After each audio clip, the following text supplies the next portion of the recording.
ស្រីណាមិនយំបើជួបទុក្ខធំដូចភ្នំសង្កត់ខណៈប្តីក្បត់ចិត្តលួចលាក់មានស្រីសម្ដីផ្អែមថែមទាំងបង្ករបួសស្នាមមកលើខ្លួនរាជធានីភ្នំពេញស្រីណាមិនយំបើជួបទុក្ខធំដូចភ្នំសង្កត់ខណៈប្តីក្បត់ចិត្តលួចលាក់មានស្រីសម្ដីផ្អែមថែមទាំងបង្ករបួសស្នាមមកលើខ្លួនទៀតនោះមិនតែប៉ុណ្ណោះស្ត្រីមេម៉ាយកូនមួយម្នាក់ដែលប៉ិនប្រសំខាងលួងលោមតាក់ទាញស្វាមីរបស់នាងឲ្យជឿលងស្នេហ៍បែរជានាំបាក់ពួងទៅរំលោភកាន់កាប់ដីរបស់ខ្លួននិងកាន់កំបិតមកកាប់លើរូបនាងបណ្ដាឲ្យរងរបួសថែមទៀតផងនេះបើយោងតាមការសរសេររៀបរាប់របស់អ្នកស្រីសៀវីណាបច្ចុប្បន្នរស់នៅផ្ទះលេខ V51 ផ្លូវខេ129សង្កាត់ត្រពាំងកសាំងខណ្ឌពោធិ៍សែនជ័យរាជធានីភ្នំពេញបានផ្ញើមកកាន់អង្គភាពសារព័ត៌មានយើងនៅថ្ងៃទី3ខែមីនាឆ្នាំ2026យ៉ាងដូចនេះថា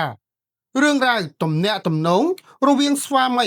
របស់នាងខ្ញុំជាមួយនឹងនារីម្នាក់ឈ្មោះវងម៉ូលីកាមេម៉ាយកូនមួយរស់នៅភូមិឈើទាឃុំកំពង់ចិនត្បូងស្រុកស្ទងខេត្តកំពង់ធំមានការទំនាក់ទំនងគ្នាមានរយៈពេល2ឆ្នាំមកហើយរហូតមកដល់ពេលបច្ចុប្បន្ននេះនាងបានលួងលោមស្វាមីនាងខ្ញុំយកផ្ទះមួយជុងនៅរាជធានីភ្នំពេញនិងគ្រឿងសហារិមមួយចំនួនបច្ចុប្បន្ននេះឈ្មោះវងម៉ូលីកាកំពុងឲ្យកូនចៅឈ្មោះសៃភក្តីនិងនាងណូនយ៉ានរំលោភទន្ទ្រានយកដីរបស់នាងខ្ញុំដែលមានបានកម្មសិទ្ធិរួចរាល់ធ្វើចំការនិងធ្វើរោងចិញ្ចឹមពពែនិងផ្ទះចាំចំការហើយឈ្មោះវងម៉ូលីកាក៏បានញុះញង់បន្តឲ្យកូនចៅមួយក្រុមទៀតដែលមានគ្នា7នាក់រួមមាន1ឈ្មោះណាំណាវ2ឈ្មោះឈឿនហន3ឈ្មោះណៅស្រីនិច4ឈ្មោះណៅណុច5ឈ្មោះសីសារិន6ឈ្មោះអាខ្ចង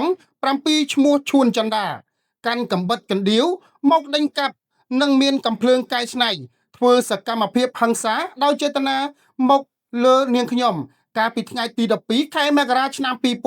2026នៅដីចាំចំការនាងខ្ញុំស្ថិតនៅភូមិក្រសាំងភ្នៅឃុំក្រពើ2ស្រុកវាវែងខេត្តពោធិ៍សាត់រហូតមកដល់ថ្ងៃទី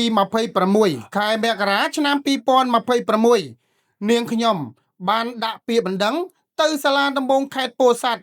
នៅពេលដែលការកោះអញ្ជើញឲ្យជនសង្ស័យចូលមកបំភ្លឺប៉ុន្តែដោយមានការញុះញង់ពីឈ្មោះវងម៉ូលីកាទើបកូនចៅរបស់នាងទាំងអស់គ្នាកិច្ចវេះមិនព្រមចូលខ្លួនមកទេព្រោះកូនចៅទាំងនោះអាងវងម៉ូលីកាជួលមេធាវីការពាររួចហើយឈ្មោះវងម៉ូលីកាបានជួលមេធាវីការពារក្តីឲ្យកូនចៅចំនួន9នាក់នៅសាលាដំបងខេត្តពោធិ៍សាត់មិនតែប៉ុណ្ណោះនាងបានឲ្យមេធាវីរៀបចំឯកសារកូនចៅរបស់នាងប្តឹងនាងខ្ញុំដែលជាជនរងគ្រោះទៅវិញសូមរកយុត្តិធម៌ជូននាងខ្ញុំផងហើយនាងខ្ញុំបានភ្ជាប់មកនៅពាក្យបណ្ដឹងនិងដីកាកោះមួយចំនួនរបស់តុលាការខេត្តពោធិ៍សាត់ទុកជាភស្តុតាងយោងតាមការរៀបរាប់ខាងលើអង្គភាពសារព័ត៌មានយើងមិនអាចសុំការបំភ្លឺពីភាគីម្ខាងទៀតបានទេដោយសារពុំមានលេខទូរស័ព្ទទំនាក់ទំនងហើយអង្គភាពយើងរងចាំបកស្រាយបំភ្លឺជូនភាគីពាក់ព័ន្ធក្នុងសាច់រឿងខាងលើនេះរាល់ម៉ោងធ្វើការប្រសិនបើជាភាគីណាមួយចង់ឲ្យធ្វើការបំភ្លឺនិងកែតម្រូវ